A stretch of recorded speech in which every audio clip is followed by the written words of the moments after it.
In this tutorial, we will slowly and clearly walk through the Linux file system hierarchy.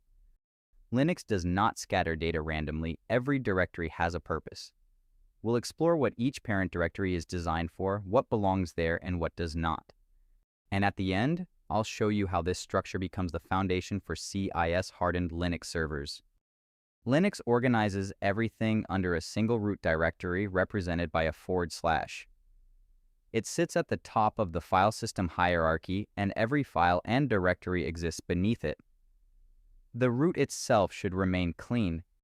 It simply organizes the core system directories. As we notice here, no regular files exist under the /.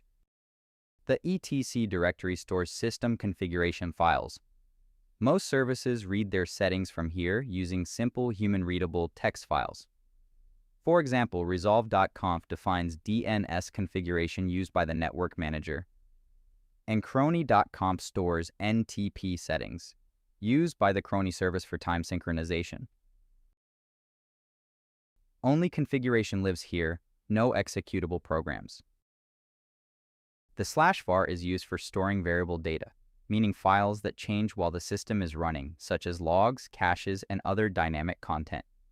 A key subdirectory is /var/log, where system and service logs live. Since this data grows over time, /var must be carefully monitored.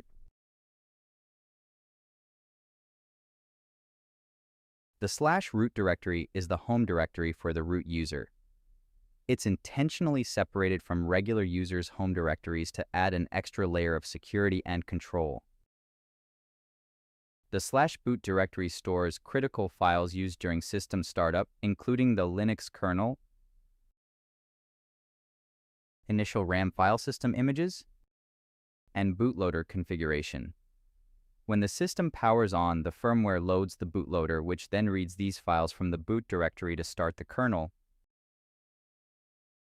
I'll cover the boot process in more detail in another video. Since it's essential, /boot should only be modified with care. The dev directory contains device files that represent hardware components. Hard drives, terminals, and USB devices all appear as files here. Linux interacts with hardware by reading and writing these files. For example, here, we notice our hard disk called SDA. The op directory is used for optional or vendor-supplied software. Applications installed here are usually self-contained and isolated from the rest of the system. This makes opt a clean location for non-standard software packages.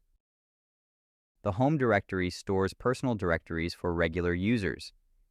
Each user has a private workspace for documents, scripts, and personal configuration files. As we can see here, there are 5 directories, one for each user on this system. This separation allows Linux to enforce permissions and protect user data from others on the system. This is where users should store their own data. The USR directory contains most user space applications and libraries. It includes subdirectories like bin for binaries and lib for libraries. These directories are also exist as symbolic links under /. The /sbin directory holds system-level binaries mainly used by root for administration tasks like user management, system maintenance, disk management, networking, and more. For example, useradd creates new users,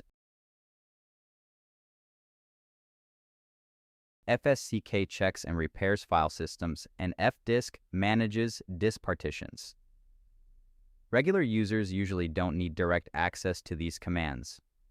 Since sbin is included in the path variable, its contents are available from any relative location. The bin directory contains essential command line programs.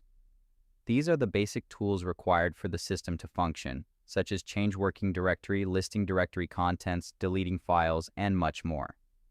Commands like ls and rm are stored here. These binaries must be available even if the system is running in a minimal or recovery mode. Just like sbin, bin is also included into path variable. Many Linux distributions make the bin and sbin a symbolic link under / as we saw earlier. The lib and lib64 directories store essential shared library files necessary for booting the system and running commands in /bin or /sbin. The tmp directory is used for short-lived temporary files. Applications and users may create files here for brief operations. These files are not meant to persist and are often deleted automatically on reboot. For security reasons, this directory needs to be tightly controlled and file execution should be disabled there. We'll take a closer look at that later on. The proc and sys directories are virtual file systems. They do not store real files on disk. Instead, they provide real-time information about system processes, kernel parameters, and hardware. For example, here we check the short name of the process with ID 993. And here we check the disk size in 512 byte blocks of our root file system. The MNT directory is used as a temporary mount point for file systems. System administrators traditionally mount disks here when performing manual maintenance or recovery tasks. For example, you might want to mount an ISO file there to extract system repair tools. First, we create a directory. Then we mount the ISO file to that directory. And there, we can access the ISO file's contents. The media directory is used for automatically mounted removable devices. When you insert a USB drive or external disk, it's typically mounted under /media.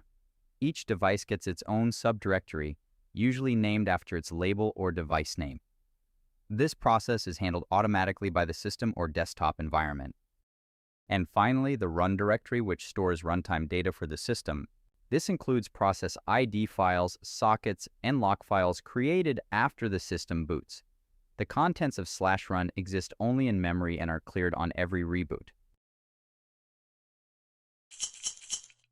The CIS Linux benchmark defines best practices for securing Linux systems. Key principles include file system separation, least privilege, and controlled resource growth. That's why important directories like /var, /tmp, and /home should be placed on separate file systems. Let's take a look. As you can see here, tmp, home, var, varlog, vartmp, and varlog audit are all mounted on different file systems. This allows us to manage disk space independently and assign different mount options per file system. By doing this, we keep volatile data separate from the root file system, helping the system stay stable and healthy. Now imagine a faulty process flooding the system with logs. If all data resided on the same file system, the root file system could reach full capacity, preventing critical system processes from writing necessary data and potentially causing failures. On the other hand, separated file systems protect the root file system from overflooding. Now, let's talk about mount options. These are key for improving system security. The NoSUID option disables setUID and setGID execution on that file system. So even if a file has special permissions, they won't be honored. The NoDev option prevents device files like block or character devices from being interpreted on that file system. And the NoExec option blocks the direct execution of binaries. All of these controls work together to make the system more secure and resilient. Now, if we want these mount options to persist after a reboot, we need to define them in the fstab file.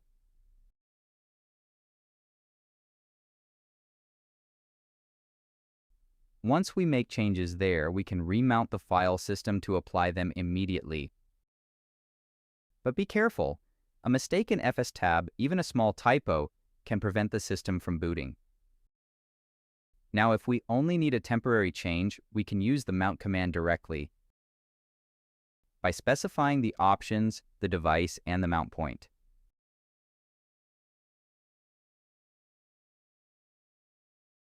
Have in mind that if we skip the device, mount will try to match the entry from the fstab file. As we notice here, the additional mount option have now been added. That was it. Linux file hierarchy structure explained. If you liked the video, like and subscribe. Thanks for watching.